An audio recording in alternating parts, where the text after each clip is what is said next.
अस्सलाम वालेकुम। आज हम इस वीडियो में अपना सेकंड टॉपिक एम्पेरिकल फार्मूला का कवर करेंगे।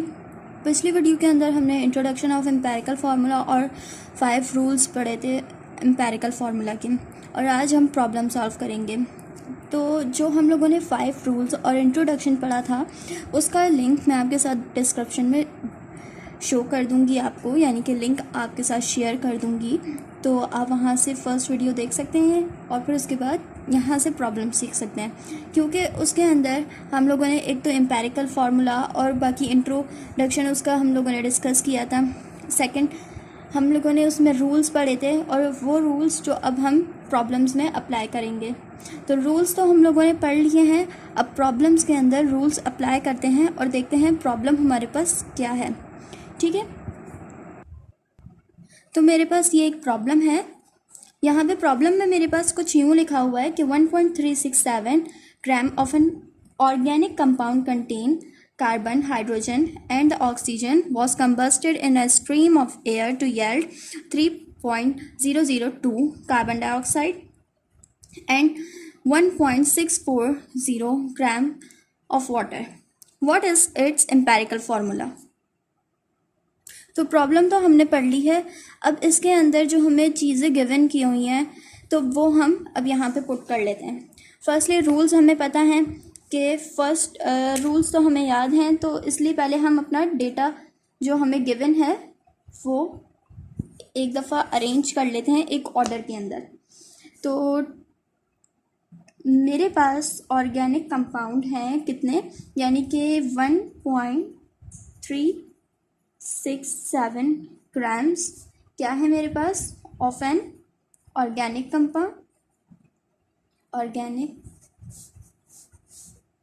कंपाउंड। पहली चीज़ मेरे पास ये है, यानी कि इसने मुझे बता दिया है यहाँ पे CH और O। सेकंड चीज़ यानी कि सेकंड थिंग हमारे पास क्या है, यहाँ पे कार्बन डाइऑक्साइड है हमारे पास 3.002 ग्राम और वाटर है हमारे पास 1.640 ग्राम। तो ये तो हमने बना लिया है डेटा, यानी कि फर्स्ट रूल हमारे पास था, यहाँ पे हम लिख लेते हैं। फर्स्ट रूल था find out the elements. Find out the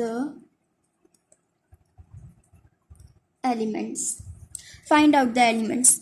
elements मैंने पहले भी बता चुकी हूँ आपको कि एक्सपेरिमेंट्स करना पड़ते हैं या जो भी है वो हम लोग सारे लैब्स में करते हैं, और एग्जामिनेशन हॉल के अंदर हमारे पास लैब्स गिवन नहीं होते, जिसकी वजह से हमें प्रॉब्लम्स के अंदर ही अमाउंट और जो भी हमारे पास कंपाउंड्स यूज़ हो रहे होते हैं या कुछ भी यूज़ हो रहा होता है या जो भी चीज़ हमारे पास होती है या जो भी हमारे पास एलिमेंट्स होते हैं वो सारे हमें गिवन होते हैं।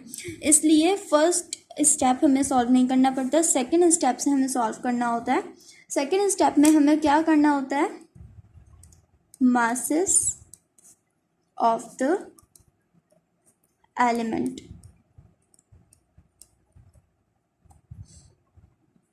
मासेस ऑफ एलिमेंट हम कुछ इस तरीके से फाइंड करते हैं, यानी कि पहले हम ले लेते हैं कार्बन को हम इस तरीके से फाइंड करेंगे 1 मोल ऑफ कार्बन, सही, एक second, 1 mole of carbon divided by 1 mole of carbon dioxide और मल्टीप्लाई बाय टोटल। ये हमारे पास एक तरीके का फॉर्मूला है, यानी अपने mass of the element find कर लेंगे, यानी कि 1 मोल ऑफ कार्बन हमें मालूम है, यहाँ पे हम लिख देंगे 12 होता है 1 मोल ऑफ कार्बन, और कार्बन डाइऑक्साइड का 1 मोल होता है हमारे पास 44, मल्टीप्लाई बाय टोटल यहाँ पे हमें गिवन किया हुआ है 3 यानी कि कार्बन डाइऑक्साइड का जो हमने टोटल गिवन किया हुआ है हम यहाँ पे वो पुट करेंगे 3.002। जब आप इसे डिवाइड करेंगे, मल्टीप्लाई करेंगे, तो आपका आंसर कुछ यूँ आएगा 0.1 नहीं 819 ग्राम ऑफ कार्बन, बल्कि कार्बन हम यहाँ लिख लेते हैं।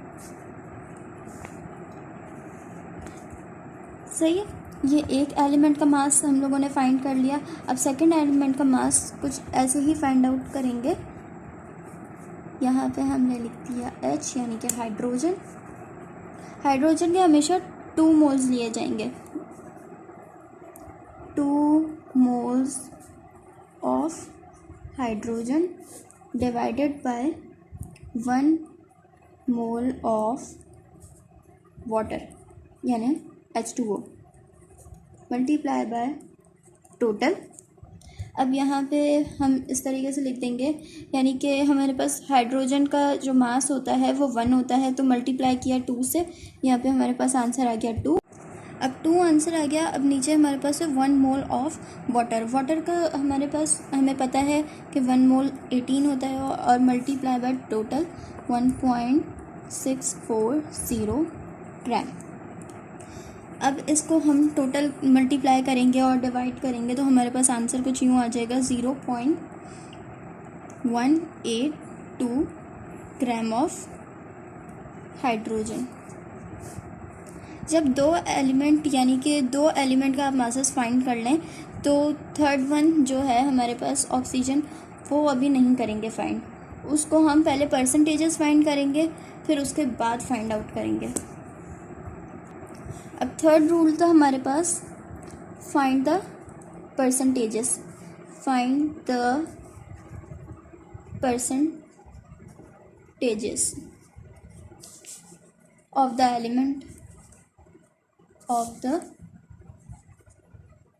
एलिमेंट्स। ठीक है, अब सबसे पहले हम कार्बन की फाइंड करेंगे। Obtain mass divided by total mass multiply by 100, वही वाला फॉर्मूला लगेगा यहाँ पे। हम लोगों को पहले हम लोग कार्बन का कर रहे हैं, तो हम लोगों को कार्बन का जो टोटल मिला था, यानी कि हम लोगों ने जब उसको मल्टीप्लाई और डिवाइड कर दिया था मास फाइंड आउट करने में, तो हमें आंसर कुछ यूँ मिला था 0.819, यानी कि ऑब्टेन मास। ये हम लोगों ने फाइंड आउट किया, ये हमें मिला है। ठीक है, अब जो हम लोगों को क्वेश्चन के अंदर गिवन है वो हमारे पास क्या है, टोटल मास, यानी कि 1.367 हमें गिवन है टोटल मास ये रहा, और मल्टीप्लाई बाय 100। जब आप इसे डिवाइड कर देंगे और मल्टीप्लाई बाय 100 कर देंगे तो कार्बन का परसेंटेज हमारे पास क्या निकलेगा, 59.9%। ये हमारे पास कार्बन का परसेंट ये निकलेगा 59.9%।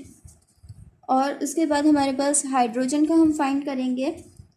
तो हाइड्रोजन का हम लोगों ने जो फाइंड किया था वो हमारे पास आंसर कुछ यूँ आया था, पहले 0.189 और डिवाइडेड बाय 1.367 मल्टीप्लाई बाय 100, तो आंसर हमारे पास आएगा 13.16%। ये हमारे पास हाइड्रोजन और कार्बन के आंसर्स आ गए। और अब परसेंटेज फाइंड करेंगे ऑक्सीजन की। तो जब हम लोगों ने 2 चीज़ों की, यानी कि 2 एलिमेंट्स की हमने मासेस वो परसेंटेजेस फाइंड आउट कर लिए हैं, तो अब हम क्या करेंगे, ऑक्सीजन का एक मास फाइंड आउट करने का, या परसेंटेज फाइंड आउट करने का ये बहुत इजी मेथड है कि आप ऐसा कर दें कि 100 माइनस 59.9 माइनस 30 माइनस 13.16। सही है। अब जब हम इसे पूरा माइनस वगैरह कर देंगे तो हमारे पास आंसर आएगा 26.94%। ये हमारे पास आंसर आया, यानी कि ये हमारे पास परसेंट्स आए किसके, ऑक्सीजन के। तो अब हमारे पास आ गए तीनों के परसेंट्स। अब हम करेंगे 4th रूल अप्लाई, यानी कि मोल रेशो। मोल रेशो का काम हम कुछ इस तरीके से करते हैं कि सबसे पहले हम लोगों ने कार्बन ले लिया। अब जो हम लोगों ने ये परसेंट्स फाइंड किए हैं ये कार्बन के लिए हमने कार्बन कितने परसेंट है 59.9%, 59.9%। सही है। अब परसेंट फ़िलहाल हम यहाँ नहीं लिख रहे। तो और कार्बन का हमारे पास एटॉमिक मास क्या है, वो है 12। जब हम इसे डिवाइड करेंगे तो आंसर हमारे पास आएगा 5। ठीक है। अब यहाँ पे हम करेंगे हाइड्रोजन का। हाइड्रोजन का आंसर हमारे पास आया है 13.16 डिवाइडेड बाय 1। आंसर हमारे पास एज इट इज़ आएगा 13.16। और अब हमारे पास है ऑक्सीजन, और ऑक्सीजन का हमारे पास आंसर आया है 26.94। और इसे हम डिवाइड कर देंगे 16 के साथ, क्योंकि इसका एटॉमिक मास 16 है। और इसका आंसर हमारे पास आएगा 1.68। ठीक है।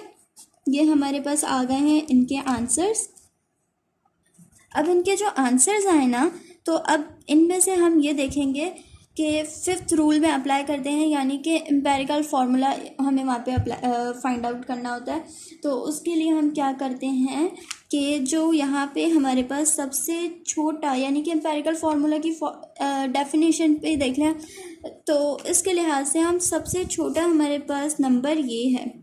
ठीक है। अब नंबर हमारे पास सबसे छोटा ये है, तो फिफ्थ रूल में इस नंबर से सबको डिवाइड करेंगे। तो यहाँ पे मैंने लिखा है फिफ्थ। अब मैं फाइंड करने जा रही हूँ empirical ratio. Empirical ratio, ratio यानी कि डिवीजन ही होगी। तो सबसे पहले हम रेशो फाइंड आउट करेंगे कार्बन का। कार्बन का हमारे पास पहले आंसर आया है 5, और मैंने आपको कहा था कि सबसे सिंपलेस्ट है, यानी कि 1.68 से डिवाइड कर देंगे, तो आंसर हमारे पास आ जाएगा 3। और इसको हम डिवाइड करेंगे, इसको हमने डिवाइड किया है 1.68 से, तो आंसर हमारे पास 3 आ गया। अब हम हाइड्रोजन को कर देंगे। उसका आंसर पहले हमारे पास आया है 13.16, और इसको हमने डिवाइड कर दिया है 1.68 से, तो आंसर हमारे पास आया है 8। और ऑक्सीजन का हमारे पास आंसर आएगा कुछ इस तरीके से कि 1.68 डिवाइडेड बाय 1.68, तो आंसर हमारे पास आ गया है 1। ठीक है। जब आप इसे कैलकुलेटर से सॉल्व करेंगे तो आंसर्स आपके पास सेम टू सेम यही आएंगे। तो अब हमारे पास कुछ सिचुएशन इस तरीके से हो गई है कि एम्पेरिकल फार्मूला उसका यूं बन जाएगा, कार्बन 3 कार्बन्स हो गई है हमारे पास, हाइड्रोजन 8, ऑक्सीजन 1। तो ये हमारे पास एम्पेरिकल फार्मूला मिल गया। मतलब कि ये हमारे पास सबसे सिंपलेस्ट रेशो है इसका।